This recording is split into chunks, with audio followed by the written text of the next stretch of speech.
चलिए अब शो को आगे बढ़ाते हैं। 10 के दमदार ट्रेड्स में वीरू में रहेंगे आपके साथ। हमारे साथ शो में राजेश सातपुते और सचिदानंद उत्तेकर पहले से बने हुए हैं। साथ ही अमित सेठ और जतिन गेडिया भी जुड़ेंगे अपनी टॉप ट्रेड्स के साथ। बिग मार्केट वॉइसेस में फोर्ट कैपिटल के सीनियर फंड मैनेजर पराग ठक्कर से मार्केट आउटलुक समझेंगे। इसके अलावा तिमाही नतीजों पर एंजल वन के CMD दिनेश ठक्कर से होगी एक खास बातचीत। आगे बढ़ते हैं शो पर और ज़रा आपको बताते हैं मार्केट का रुख। इस समय निफ्टी 180 पॉइंट ऊपर इस समय आपको ट्रेड करता हुआ दिखाई देगा। अच्छा, मीनवाइल ये देखिए क्या शानदार डांस समारोह हो रहा है। और ये देखिए US वाइस प्रेसिडेंट अपने बच्चों को इंडियन परिधान में लाए हैं। काफ़ी इंटरेस्टिंग है। काफ़ी ये थोड़ा सा एक इससे अपनापन दिखाई देता है। और बिल्कुल इंटरेस्टिंग है ना, ये काफ़ी अच्छा माहौल लग रहा है देख के, है ना। बहुत अच्छा लग रहा है देख के, बहुत अच्छा लग रहा है। जिस देश में आप जा रहे हैं, देखिए ये आपकी पत्नी कहाँ से है कहाँ से नहीं वो बात में, लेकिन जिस देश में जा रहे हैं आप उसको सम्मान दे रहे हैं, है ना। बेटी, दोनों बेटे जो हैं वो भारतीय प्रधानों में कुर्ता पजामा और अच्छा लग रहा है। अपने आप में वाइब्रेशंस जो होती है ना वो अच्छी नजर आ रही हैं। आपकी नज़दीकियाँ बढ़ती हैं। बिल्कुल सांस्कृतिक वैल्यू समझती हैं उनकी पत्नी मेरे ख्याल में, है ना। परिधान बिल्कुल खुशी हो रही है। बिल्कुल। चलिए वीरू आगे ट्रेड्स बढ़ाते हैं अब। बिल्कुल बिल्कुल। आज ट्रेड बढ़ाते हैं आपकी स्क्रीन पर। निफ्टी बैंक डे हाई पे आपने अनुज सब तक की समरी समझी और 24,023 पे निफ्टी बैंक करीब 55,202 पे। ट्रेड्स के लिए हमारे स्क्रीन पे पूरा का पूरा पैनल मौजूद है। 4 विशेषज्ञ, अमित से जतिन गेडिया फ्रेश पर्सपेक्टिव लेके, राजेश सतपुते जी और सचिन जी पिछले कार्यक्रम से इस कार्यक्रम में भी। आप सभी को नमस्कार, कार्यक्रम में स्वागत है। अमित जी, आपके 2 ट्रेड्स इस वक्त के। जी good morning Virendra ji, good morning Anuj ji and everybody on the panel. Virender ji, पहला ट्रेड रहेगा सीमेंट सेक्टर से अल्ट्राटेक सीमेंट। यहाँ पे मोमेंटम काफी स्ट्रांग है। वीकली चार्ट्स अगर देखें तो लग रहा है कि कंसोलिडेशन, लंबे कंसोलिडेशन पैटर्न के बाद stock is ready to make new highs. Overall momentum indicators positive है, इसे बाय करें। 11,800 का हमारा स्टॉप लॉस रहेगा और 2 टारगेट्स रहेंगे 12,400 और 12,600 रुपए के अल्ट्राटेक सीमेंट में। दूसरा स्टॉक जो पसंद आ रहा है प्राइवेट सेक्टर बैंक से फेडरल बैंक। यहाँ पे भी एक अच्छा पुल बैक के बाद टुवर्ड सपोर्ट टुवर्ड 200 एमआ स्टॉक अपने की मूविंग एवरेजेस के ऊपर निकल रहा है। अच्छा खासा pattern, tight contraction pattern on the right side of the chart, तो इसे बाय करें। 195 का स्टॉप लॉस रहेगा और टारगेट्स रहेंगे 208 रुपीज के। ओके, आपका फेडरल बैंक पे इस वक्त एक स्ट्रॉन्ग व्यू है। अमित जी के 2 ट्रेड्स हो गए। फेडरल बैंक 198.61 पे। जतिन जी गुड मॉर्निंग, आपके ट्रेड्स। Good morning everyone. तो हमारे जो ट्रेड्स होंगे वो दोनों ही लॉन्ग साइड की तरफ होंगे। पहला ट्रेड होगा वो JSW स्टील में होगा। 3 दिनों का एक कंसोलिडेशन था, ऊपर की तरफ ब्रेकआउट आया है। हमें लगता है कि एक next leg of the up move start हो चुका है, तो JSW स्टील लॉन्ग करने की सलाह रहेगी। स्टॉप लॉस रखना होगा 1,000 का और ऊपर में 1,050 के टारगेट्स रहेंगे। दूसरा रिकमेंडेशन होगा वोल्टास का। तो वोल्टास में एक लास्ट वीक हमने देखा था एक कंसोलिडेशन फेज आया था। हमें लगता है कि ये वीक में एक next leg of the approve start होना चाहिए, एक फ्रेश स्विंग जनरेट होना चाहिए ऊपर की तरफ, तो वोल्टास लॉन्ग करने की सलाह रहेगी। स्टॉप लॉस रखना होगा 1290 का और ऊपर में टारगेट रहेंगे 1335 के। ओके, वोल्टास 1312 पे आपका बाय कॉल है। अमित जी, जतिन जी के ट्रेड हो गए। Sachin ji good morning once again, आपके 2 trades. Good morning Virendra ji again. And I think मुझे लग रहा है जिस तरीके से या जिस कन्विक्शन से 23,900 के स्विंग को इसने मेंटेन किया है निफ्टी ने, 24,000 का ब्रेकआउट हुआ है, तो आई थिंक 24,400 तक की हेडरूम यहाँ पर अवेलेबल हो चुकी है। एंड हो सकता है कि यहाँ पे कंट्रीब्यूशन अभी IT स्टॉक से ज्यादा नजर आए, तो यहाँ पर नौकरी में मुझे लग रहा है एक अच्छा टर्न अराउंड हुआ है। 7,000 का एक इंपॉर्टेंट लेवल है, उसने तोड़ दिया है। मोमेंटम के लिहाज से मुझे लग रहा है 6940 के आसपास आपको स्टॉप लॉसेस प्लेस करने हैं। हो सकता है कि ये पर्टिकुलर रैली लगभग अपने 200 डे एक्सपोनेंशियल मूविंग एवरेज के आसपास एक्सटेंड हो जाए, तो टारगेट ऑन दी अपसाइड होगा 7222 का खरीदारी करनी है नौकरी के फ्यूचर्स में। स्टॉप लॉस आपको लगाना है 6940 पे। जो सेकंड पॉकेट ऑफ स्ट्रेंथ अभी अभी नजर आ रही है वो सारे PSE स्टॉक्स है। वहां पर मुझे लग रहा है BEL में 300 के आसपास काफी कॉन्फिडेंट राइटिंग थी। एक डाउनवर्ड स्लोपिंग चैनल था, उसका ब्रेकआउट पॉइंट भी लगभग अराउंड 299 300 के आसपास प्लेस्ड है। तो मुझे लग रहा है यहाँ पर एक अच्छा स्पर्ट मिल सकता है। 320 के टारगेट के लिए यहाँ पर भी खरीदारी करने की सलाह होगी। स्टॉप लॉस आपको 294 पे लगाना है on closing basis. Okay, BEL। चलिए अब चलते हैं राजेश जी के पास। राजेश जी, आपकी 2 ट्रेड इस समय की। अनुज देखिए, मैं महिंद्रा एंड महिंद्रा M&M को बाय दूंगा।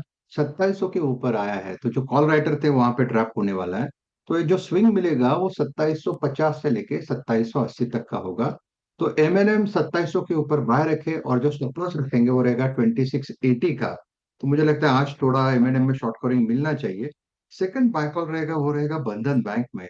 मुझे लगता है ये जो बैंक है, AU स्मॉल, बंधन, RBL, कहीं ना कहीं यहाँ पे मोमेंटम अच्छा है। तो उसमें से बंधन का जो टारगेट होगा वो रहेगा 170 172 का। स्टॉप लॉस होगा 162 का। ओके, तो ये इस समय कुछ ट्रेड्स, निफ्टी 200 पॉइंट ऊपर अब, और निफ्टी बैंक करीब करीब 1000 पॉइंट ऊपर। ये देखिए, ये इस समय मार्केट शानदार मोमेंटम में। डिप दी शुरू में थोड़ी सी ओपनिंग गैप अप के बाद, बैंक निफ्टी ने तो वो भी नहीं दी एक्चुअली। वो तो बिल्कुल ही एक जैसे कहते हैं कि एक हवाई जहाज पर सवार है। इंडसइंड बैंक की बात की थी हमने एक बार। इंडसइंड बैंक का इंटरव्यू चार्ट जरा लेकर आइए, और ये देखिए स्टॉक अब 826 पर, 803 पर हमने बात की थी जब 803 क्रॉस कर रहा था इंडसइंड बैंक। उस प्राइस का आपने सिग्निफिकेंस समझाया था, और उसके बाद और 23 रुपये करीब का मूव यहाँ पर इस समय। L&T फाइनेंस डे हाई पर, M&M डे हाई पर। एक बार निफ्टी ऑटो लेकर आइए अब जरा। आई थिंक ये मेरे ख्याल से अब मार्केट मौके ढूंढ रहा है वीरू। अब ना मार्केट मौके ढूंढेगा, क्योंकि देखिए बैंक्स, NBFC से तो काफ़ी चल चुके हैं। अरे हम बात कर रहे थे कि अब शायद ऑटो, रियल एस्टेट, क्योंकि अगर इनके सब फाइनेंशियर्स चल रहे हैं तो मेन लाइन स्टॉक्स को भी चलना होगा इसमें। अब ये देखिए, अब इन सब स्टॉक्स में भी बाइंग शुरू हो गई। हाउसिंग फाइनेंस और NBFC तो अच्छी चली थी, अब इनके जो मेन सेक्टर्स हैं, मदर सेक्टर्स हैं, वो चलना शुरू हो गए, ऑटोज और रियल एस्टेट। बिल्कुल सही कह रहे हैं आप अनुज, स्ट्रॉन्ग मूव आ रहे हैं, और डे हाई पर आके पूरी की पूरी बास्केट भी, ऑटो भी इनफैक्ट आगे अच्छा करता हुआ। सचिन, जो अनुज ने भी ऑटो का उल्लेख किया, इसमें आपका व्यू, कोई ऑटो में स्टॉक कोई जो आप जोड़ना चाहें इस वक्त? मूव अच्छा आ रहे हैं यहाँ पर?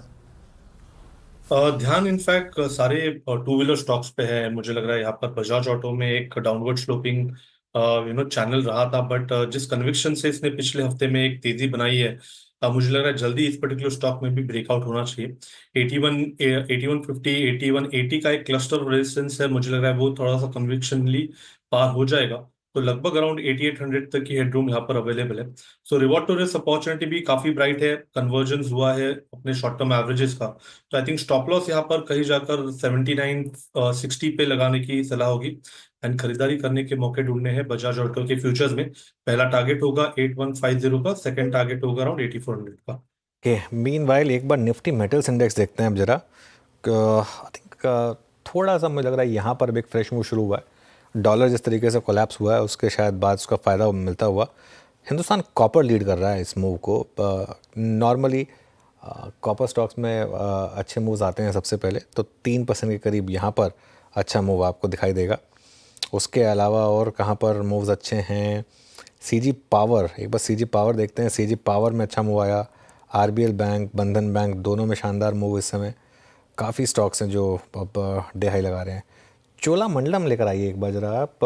आई थिंक ये भी चैनल पर आशीष जी की पिक थी, और सुबह इस डिप पे बाई किया गया था इसको, और अब देखिए डे हाई पर आता हुआ, तो काफ़ी शानदार मोमेंटम। चलिए अब आगे की बात करते हैं मार्केट आउटलुक पर, और कमाई की थीम पर बात करने के लिए हमारे साथ फोर्ट कैपिटल के सीनियर फंड मैनेजर पराग ठक्कर मौजूद हैं। पराग जी, गुड मॉर्निंग। शुरुआत करेंगे HDFC बैंक और ICICI बैंक के साथ। ऑल टाइम हाई पर दोनों स्टॉक्स, शानदार मोमेंटम दोनों स्टॉक्स में, लेकिन क्या इन स्टॉक्स को यहाँ भी बाय किया जा सकता है, और आपके पोर्टफोलियो में है क्या? तो बेसिकली आपको पता ही है, हमने काफी बार पास में भी डिस्कशन किया है कि डोमेस्टिक सिक्लिकल्स में मेरा व्यू काफी पॉजिटिव था पहले से ही, और खासकर banks, NBFCs, HDFC, ICICI, Kotak या AB कैपिटल, आधार हाउसिंग, हमने काफी बात की है इन सब स्टॉक्स पे। और ये सारे stocks, I am very happy to see के सारे स्टॉक्स अच्छे चल रहे हैं। But after such a big rally, क्या मैं इन स्टॉक्स को अभी खरीदूंगा? मेरा ये मानना है कि I ride on, but fresh buying कुछ सिलेक्टेड स्टॉक्स जैसे कि फेडरल बैंक वगैरह है, उसमें ही मैं सोचूंगा, because large cap private sector banks, because ये जो रैली आई है, फर्स्ट ऑफ ऑल इसका रीजन हम सोचे थे, फंडामेंटल रीजन ये है कि RBI ने लिक्विडिटी कुशन काफी दिया है, और रेपो रेट कट 50 बिप्स हुए हैं, और FIIs का बाइंग वापस शुरू हो गया है। देवर अंडरवेट इंडिया, और डेफिनेटली जब वो शुरू करते हैं, और जबकि RBI की liquidity position in banking system में अच्छी है, तो they will definitely bye banks और NBFCs, राइट? सो ये मूव मेरे हिसाब से अब एक बार ज्यादा एक्सटेंड हो रहा है. So apart from some banks like Federal Bank और IDFC और some banks where rally has not been massive, वहां पे ही मैं फ्रेश खरीदारी करूंगा. बिकॉज अल्टीमेटली एक चीज याद रखनी पड़ेगी कि ऑल्दो अभी डिपॉजिट रेट कट और सार रेट कट की वजह से मार्जिन प्रेशर काफी मिटिगेट होगा आगे जाके, लेकिन अगले 1-2 क्वार्टर में रेपो रेट कट की वजह से थोड़े से निम प्रेशर में आ सकते हैं बैंक्स में, which we can not avoid. And plus ये जो ग्लोबल अनसर्टिनिटी चल रही है ट्रेड वॉर के कारण, वो तो चलती ही रहेगी और उसकी वजह से भी थोड़ा सा ग्रोथ कम होगा आगे जाके. सो ये सब कुछ चलते हुए मेरा ये व्यू है कि fresh buying in the stocks which have gone up too much should be avoided.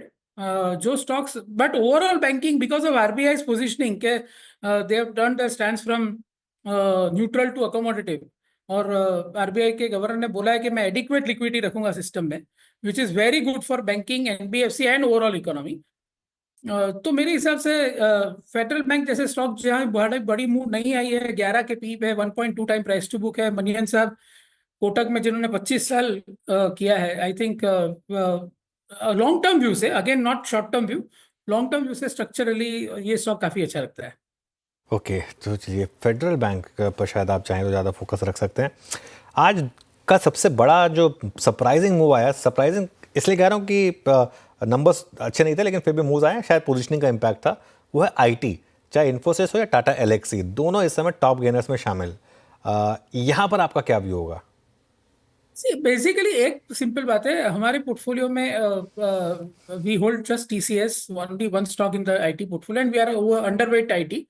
मेरा ये मानना है कि आज कोई भी US कंपनी अगर डिस्क्रिशनरी स्पेंडिंग करना चाहे तो कैसे कर सकती है ऐसे माहौल में, जब तो आपकी कॉस्ट ही आपको नहीं पता है कि आप क्या प्राइस में लेने वाले हो. रेसिप्रोकल क्या टैरिफ का क्या होता है 9 जुलाई को, चाइना के ऊपर कितनी टैरिफ लगती है, चाइना के पास से थे import worth $320 billion worth of goods, उसके ऊपर कितनी ड्यूटी लगने वाली है किसी को पता नहीं है. So how they can plan their spending. So basically growth इस सेक्टर में आना बहुत डिफिकल्ट है, जो इन्फोसिस के रिजल्ट में उसके FY26 के गाइडेंस में दिख रहा है.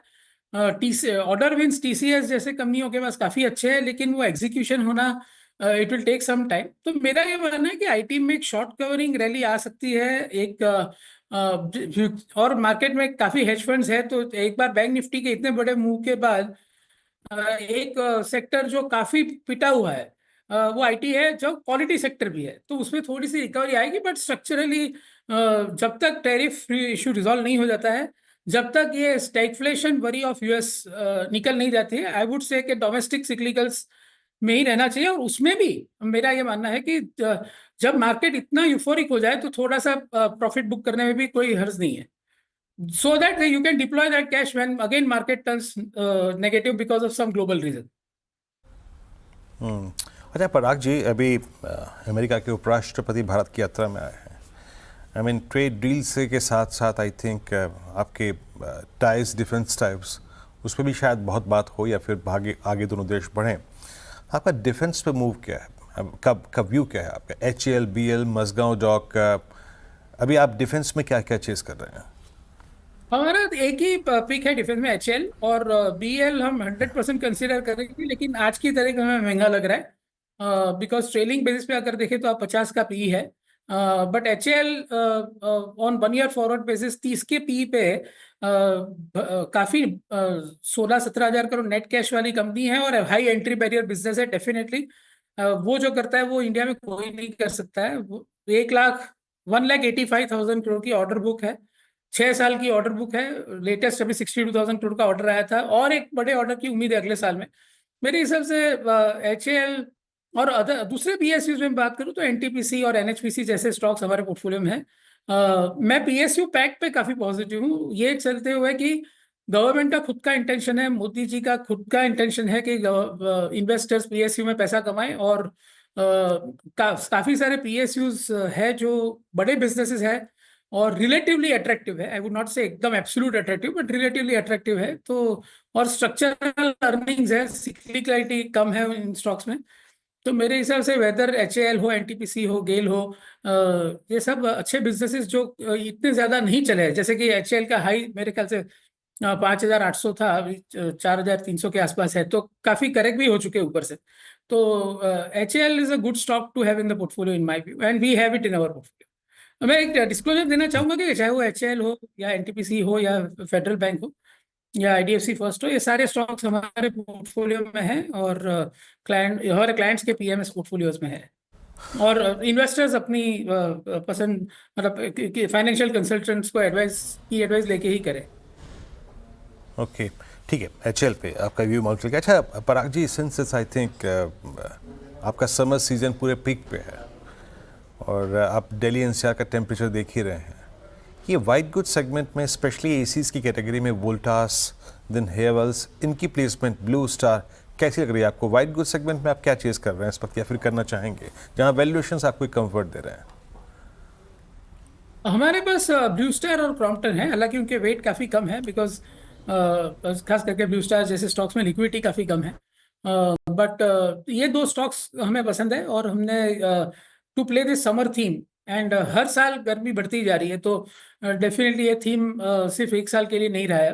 तो और ब्लू स्टार ने हमेशा मार्केट शेयर गेन किया है, हमेशा प्रॉफिटेबिलिटी इंप्रूव की है, so they are one of the best companies in that sector. And Crompton, based on its ROE, ROCE, and I would say valuations, it looks attractive.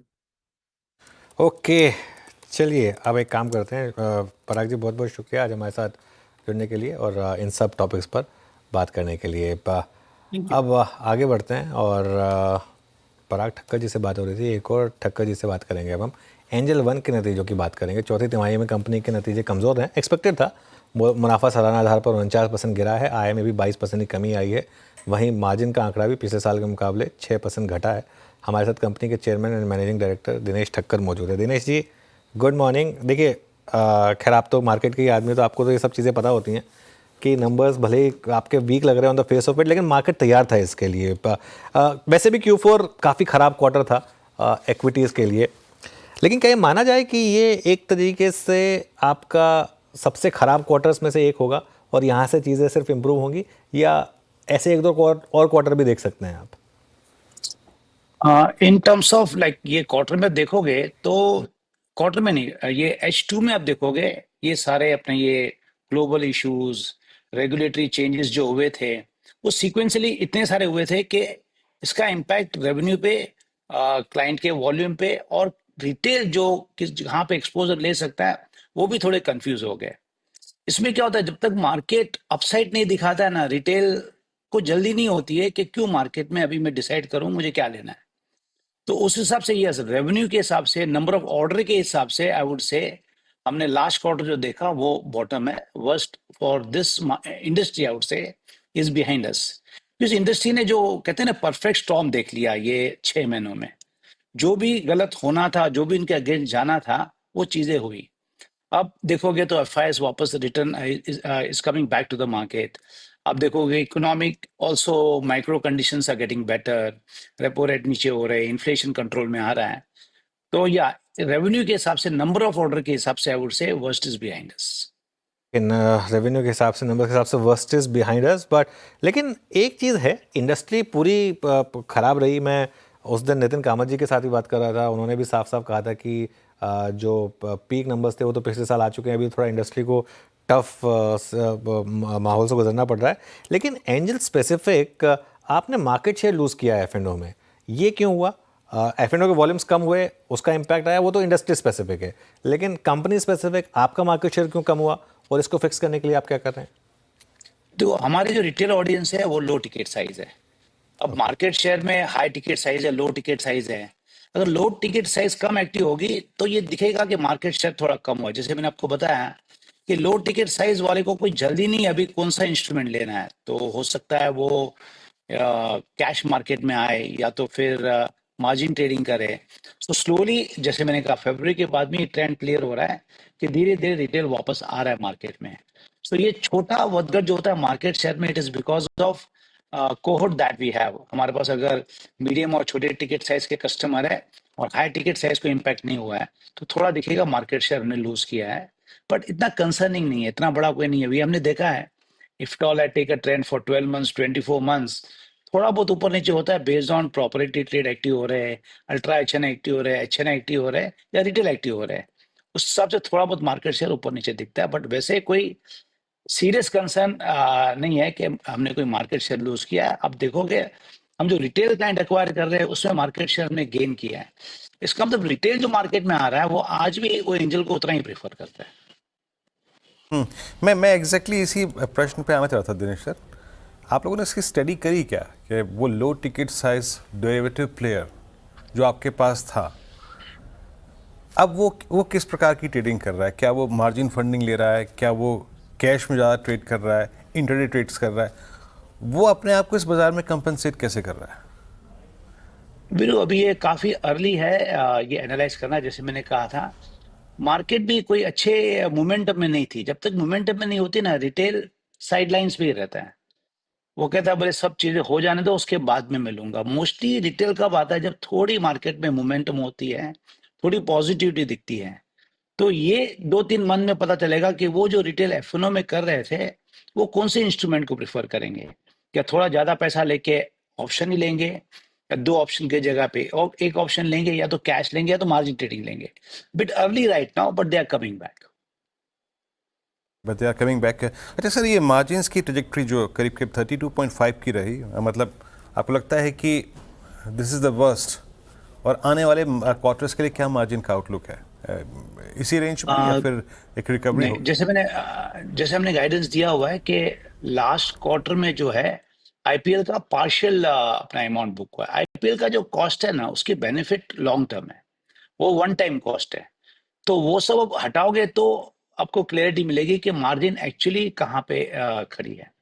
हमारे guidance के हिसाब से, जैसे मैंने कहा कि रेवेन्यू का कर्व ऑलरेडी टर्न हो चुका है upward, and number of orders आप देखोगे फरवरी में हमने lowest number of orders clock किए थे, वो कुछ 49 लाख 50 ऑर्डर पर डे।